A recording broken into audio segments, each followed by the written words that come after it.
प्यारे विद्यार्थियों, पिछले टॉपिक में हमने मेसोपोटामिया के बारे में बात की थी। विश्व में अगर कहीं पर नगर सबसे पहले बने थे तो वो मेसोपोटामिया में बने थे।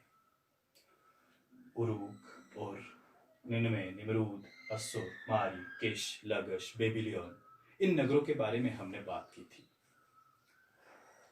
ये प्रमुख नगर लगभग 3000 ईसा पूर्व मेसोपोटामिया, जिसे आज इराक के नाम से भी जाना जाता है, दो नदियां दजला और फरात के मध्य में ये नगर स्थापित हुए थे। आज इन नगरों के बारे में हम उल्लेख करेंगे, विस्तार से चर्चा करेंगे। विशेष तौर से दो नगर, उरूक और उर, ये बड़े नगर थे, सबसे प्राचीन नगरों में से थे और इनका एक विशेष महत्व पूरे विश्व को नगरों की जो देन रही है उनमें इन दोनों नगरों का विशेष महत्व रहा है। सबसे पहले आओ हम बात करते हैं उरूक नगर की। उरूक नगर 3000 ईसा पूर्व एनमरकर, जो कि सुमेरिया का शासक था, उसने इसकी स्थापना की थी 3000 ईसा पूर्व में। आज जो बगदाद है, बगदाद से लगभग 250 किलोमीटर ये दक्षिण पश्चिम की तरफ उरूक नगर है। काफी बड़ा नगर, प्राचीन नगर, और यहां तक कहते हैं कि जो हमारी सिंधु घाटी की सभ्यता का मोहनजोदड़ो नगर है, उससे भी ये दुगना इसका क्षेत्रफल था। उरूक नगर एनमरकर के द्वारा स्थापित किया हुआ सबसे बड़ा और प्राचीन नगर उस समय था। एक विशेष महत्व का यह नगर है। इसकी नगर नियोजन तरीका बिल्कुल हमारे सिंधु घाटी के नगरों से मिलता था। उसके बाद एक बहुत बड़ा शासक जो बड़ा नाम रहा है, वो 2700 ईसा पूर्व गिलगिश नाम का एक शासक वहां पर रहा है। अत्याचारी था, क्रूर था, लेकिन विद्वान था, और गिलगमिश के महाकाव्य के बारे में भी हम चर्चा करेंगे। 2700 ईसा पूर्व में गिलगमिश और एनमरकर ने 3000 ईसा पूर्व में इसकी स्थापना की थी। ये दो बड़े शासक का नाम इसमें रहता है। और एनमरकर की जो अपनी कुल देवी थी वो इन्नाना देवी के नाम से जानी जाती थी। और धार्मिक जीवन वहां का बड़ा ही महत्वपूर्ण धार्मिक जीवन रहा है। खासतौर से विशेष ध्यान एनमरकर ने धार्मिक जीवन की तरफ वहां दिया था। इन्नाना देवी एनमरकर की अपनी कुल देवी थी और उसका भव्य मंदिर भी इन्नाना देवी का वहां पर स्थापित किया गया था। और एक खास बात तकनीकी विकास की है, क्योंकि कांस्य युग था, तो कांसे के धातु के बने हुए अनेक वहां पर सुसज्जित मूर्तियां, भवन, औजार, कई तरह का तकनीकी विकास वहां पर रहा है। और उसका पता इससे लगता है कि वहां तकनीकी विकास के साथ साहित्य और कला में भी उरूक नगर का अद्वितीय विकास वहां पर हुआ था। वारका शीर्ष नाम की एक धड़, जिसको कहते हैं बस्ट हम कहते हैं, एक महिला स्त्री का ये धड़ है, वहां खुदाई में मिला है, वारका शीर्ष के नाम से जिसको जाना जाता है। ये बहुत ही मनमोहक कृति आज भी मानी जाती है। उत्खनन के बाद ये प्राप्त हुई है और इसकी जो कई तरह के मोतियों से जड़ित थी, और इसके शीर्ष पर, इसके जो हेड के ऊपर एक खांचा सा बना हुआ था। कहते हैं कि वहां पर शायद ये जेवरात के लिए इस तरह की जगह वहां पर बनाई गई होगी। आभूषण वे लोग लगाया करते थे, ऐसा माना जाता है, क्योंकि जो छिद्र या इस शीर्ष के ऊपर बनाया गया है। मनमोहक मुस्कान और एक अद्वितीय कृति ये वारका शीर्ष आज भी माना जाता है, एक अनूठी कलाकृति के रूप में। इसका मतलब यह है कि उस समय भी देखिए, जब आज से लगभग 5000 वर्ष पूर्व कितना तकनीकी विकास वहां पर उन लोगों ने कर दिया था, और कितना मूर्ति कला में, साहित्य के क्षेत्र में गिलगमिश के नाम हम जानते हैं, और लेखन कला का विकास उसी समय हुआ है। विश्व को देन लेखन कला की मेसोपोटामिया के द्वारा ही की गई है।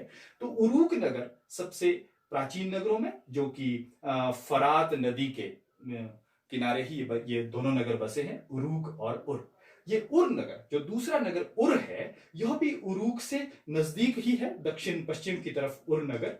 यह भी फरात नदी के किनारे दूसरा बड़ा नगर ये बसा था। और मेसनी पर 2670 ईसा पूर्व में मेसनीपत ने इस नगर की स्थापना की थी। यह एक व्यापारिक नगर था क्योंकि वहां एक बंदरगाह भी थी और दूसरे देशों के साथ व्यापार उर नगर से काफी अधिक रहता था। और मेसनीपत ने वहां नन्ना नामक देवता, जो कि नन्ना चंद्र देवता, आजकल चंद्र भगवान की हम पूजा करते हैं, तो चंद्र देवता के नाम से ये देवता थे, जो कि प्रमुख देवता उर नगर के थे। लेकिन जो उर नगर की नगर नियोजन व्यवस्था है वो इतनी उत्तम नहीं थी। कहते हैं कि वहां की जो गलियां थी, रास्ते थे, बड़े संकरे थे। सामान को लाना ले जाना पशुओं के ऊपर भी बहुत मुश्किल होता था। कोई पहिए वाली गाड़ी जो उस समय उपलब्ध होती थी वो तो चढ़ना बहुत ही मुश्किल होता था। आंगन की तरफ दरवाजे खुलते थे और खिड़कियां वहां नहीं होती थी उर नगर की। खासतौर से मैं उर नगर की ये बात कर रहा हूं। उर नगर में इतना अधिक स्वच्छता की तरफ भी ध्यान नहीं दिया जाता था। अपने घर का जो कूड़ा कचरा है वह गली में डाल दिया जाता था। कुछ समय के बाद उन गलियों का जो ऊंचाई है वो बढ़ती जाती थी और इसलिए कुछ समय के बाद मकान की ऊंचाई भी उनको बढ़ानी पड़ती थी। छतों का जो पानी है वह अंदर आंगन की तरफ, भीतर की तरफ, आंगन की तरफ एक टैंक, हौज नुमा एक स्ट्रक्चर बनाया हुआ था। जैसे आजकल टैंक होता है, वाटर हार्वेस्टिंग आजकल हम देखते हैं, आजकल के शहरों में ये आवश्यक कर दिया गया है, जरूरी कर दिया गया है। तो उस तरह का वाटर हार्वेस्टिंग का उनका उस टाइम भी वे लोग समझते थे, जानते थे। और आंगन में उन्होंने एक टैंक बना रखा होता था जिसमें कि छतों से निकलने वाला जो पानी है वो गलियों नालियों के द्वारा उस हौज में आ जाया करता था। ये वहां की नगर नियोजन व्यवस्था है। लेकिन इतनी ज्यादा नालियां या सफाई का ध्यान उर नगर में नहीं रखा जाता था। इसके अलावा मारी नगर, जो कि फरात नदी के किनारे ही बसा हुआ नगर था, लेकिन इस पर अनेक बार आक्रमण हुए हैं।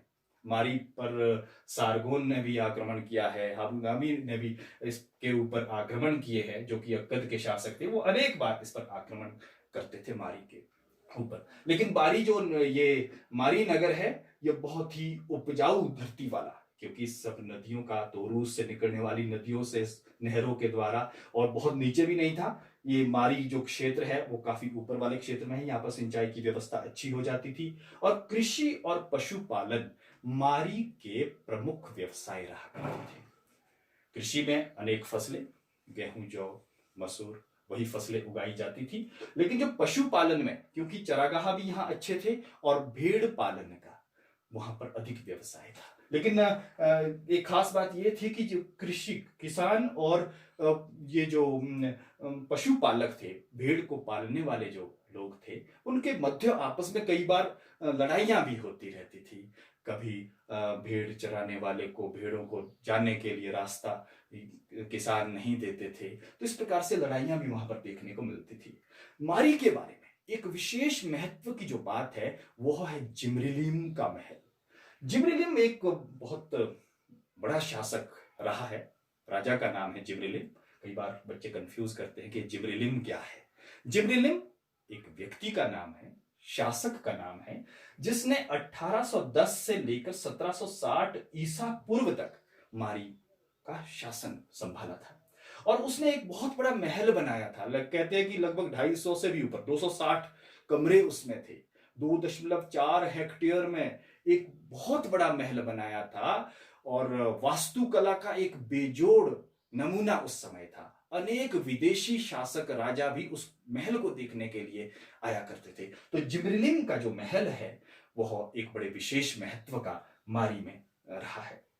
इसके अलावा अनेक नगर स्थापित हुए हैं, जैसे कि किश, ये फरात नदी में बेबीलोन से लगभग 20 किलोमीटर के दूरी पर ये किश फरात नदी पर ही बना था। और ये भी लगभग 3000 ईसा पूर्व में किश नगर की भी स्थापना की गई थी। उसके बाद लगश, और लगश को 3000 से भी पहले ईसा पूर्व में उर्निना नामक शासक ने इसको स्थापित किया था। और वहां का जो एक बड़ा शासक रहा है वो गुडिया रहा है। 2144 ईसा पूर्व में लगभग 20 वर्ष तक ये गुडिया वहां का शासक रहा है, लगश का। इसने वहां पर एक महल भी बनाया लगश में, और काफी शक्तिशाली इस नगर को बना दिया गया था गुडिया के समय में। उसके बाद निनवे, निनवे दजला के नदी के किनारे बसे हुए हैं निनवे नगर। ये जो निनवे है ये 1800 ईसा पूर्व में नीनस ने इसकी स्थापना की थी, और वहां पर भी एक बहुत विशाल राजमहल, निनवे में भी एक विशाल राजमहल बनाया गया था, और वहां का एक बहुत बड़ा शासक असुर बनीपाल रहा है। असुर बनीपाल उसने भी काफी शक्तिशाली इस नगर को बना दिया था। इसके अलावा निमरूद, निमरूद भी दजला नदी के किनारे है। शल्मानेसेर ने 1295 ईसा पूर्व में इसकी स्थापना की थी। और एक विशेष महत्व का जो नगर है वो बेबीलोन है। ये कहते हैं कि साहित्य, शिक्षा, चिकित्सा के क्षेत्र में बेबीलोन का एक अलग ही स्थान था, और इसकी देन जो है हमारी पूरी दुनिया के लिए आज भी है कि 2370 ईसा पूर्व में ये अक्कद का राजा था सारगोन, इसने बेबीलोन नामक नगर की स्थापना की थी। ये दजला नदी के किनारे है, ये सॉरी फरात नदी के किनारे है। जो बेबीलोन है ये फरात नदी के किनारे ये बसा था 2370 ईसा पूर्व में, और वहां हमुदाबी भी वहां का एक बहुत बड़ा शासक उसके बाद रहा है। और ये भाषा, साहित्य, विज्ञान और चिकित्सा, शिक्षा का एक बहुत बड़ा केंद्र बेबीलोन रहा है। और ये प्रमुख नगर थे जिसमें कि हमने आज उरूक, उर, मारी, किश, लगश, निनवे, निमरूद और बेबीलोन, ये प्रमुख नगर आज हमने यहाँ पर चर्चा इसके बारे में की है। और विशेष तौर से मैं कहूं कि उरूक, उर और मारी और बेबीलोन, इन 4 नगरों पे विशेष ध्यान देने की जरूरत है, चाहे एग्जामिनेशन पॉइंट ऑफ व्यू से कहिए या आपकी नॉलेज के हिसाब से भी। ये 4 नगर जो है बहुत विशेष महत्व के ये प्राचीन नगर है। नगरों का विकास यहां से ही आरंभ हुआ है पूरी दुनिया के लिए।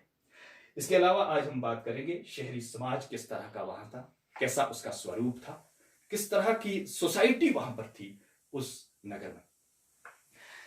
ये एक तो नगर योजना, जैसे हम सिंधु घाटी के बारे में भी बात करते हैं, सिंधु घाटी की भी नगर योजना पूरी दुनिया के लिए विशेष देन है। सभी नगरों में, अधिकतर नगरों में वहां पर भी अच्छे भवन बनाए गए थे। उसका एक अलग से आर्किटेक्ट होता था, आंगन भीतर की तरफ होता था, और एक मंजिल मकान होते थे चारों तरफ। बिल्कुल सिंधु घाटी की सभ्यता, मोहनजोदड़ो के जो भवन मिले हैं वो भी लगभग उसी तरह के थे। बीच में आंगन होता था और चारों तरफ से एक मंजिल के भवन होते थे। जो बड़े धनी लोग होते थे उनके मकान 2 मंजिल भी पाए गए हैं। और सफाई, स्वच्छता का विशेष ध्यान होता था। हाँ, उर के बारे में एक अपवाद है, एक्सेप्शन है कि वहां पर ऐसी व्यवस्था नहीं थी, लेकिन बाकी नगरों में काफी सिंचाई की, गलियों की, नालियों की व्यवस्था होती थी, और रोशनी के लिए खिड़कियां भी होती थी। उर नगर में विशेषता अलग थी कि वहां पर खिड़कियां नहीं होती थी, वहां केवल दरवाजे से रोशनी प्रवेश करती थी। अगर वर्ग की बात करें, वर्गीकरण था वहां। सोसाइटी में 3 तरह की क्लासेस थी वहां। एक बहुत उच्च वर्ग के लोग थे, राजा, उनके बहुत सैन्य अधिकारी, बहुत बड़े व्यापारी, वो उच्च वर्ग में आते थे और बड़ा धनी जीवन व्यतीत करते थे, ऐशो आराम का जीवन उनका था। और लेकिन संख्या उनकी कम थी। अगर टोटल पॉपुलेशन वहां के नगरों की देखें तो उसमें धनी लोग, प्रमुख वर्ग जो पहला है, प्रथम वर्ग है, उसमें संख्या कम थी। दूसरा जो है मध्यम वर्ग के लोग थे। मध्यम वर्ग में छोटे व्यापारी, इसी तरह के कई चिकित्सक होते थे। ये लोग मध्यम वर्ग में आते थे और उनका जीवन भी इतना बुरा नहीं था, ठीक जीवन व्यतीत करते थे वो वही। लेकिन जो तीसरा वर्ग था उनकी संख्या बहुत अधिक थी, वो निम्न वर्ग था। तीसरा वर्ग निम्न वर्ग था, गरीब थे, उसमें दास, बहुत छोटे किसान, वे लोग आते थे।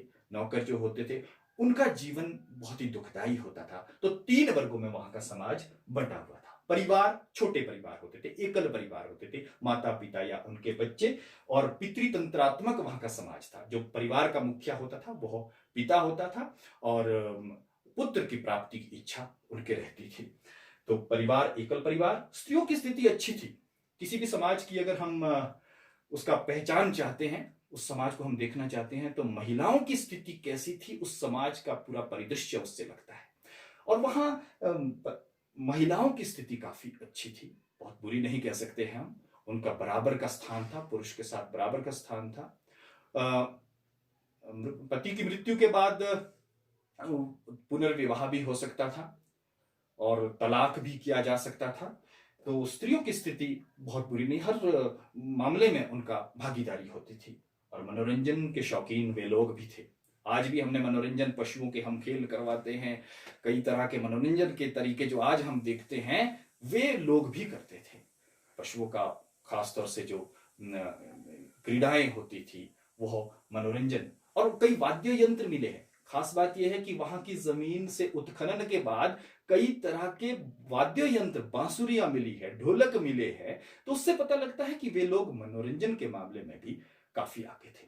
तो ये आज हमने प्रमुख नगरों की बात की है, उरूक, उर, मारी, बेबीलोन विशेष तौर से, वैसे किश, लगन, निनवे, निमरूद, असुर, इन नगरों की भी बात की है। और वहां का सामाजिक जीवन कैसा था, उन नगरों में कैसी सोसाइटी थी, उसके बारे में आज हमने चर्चा की है।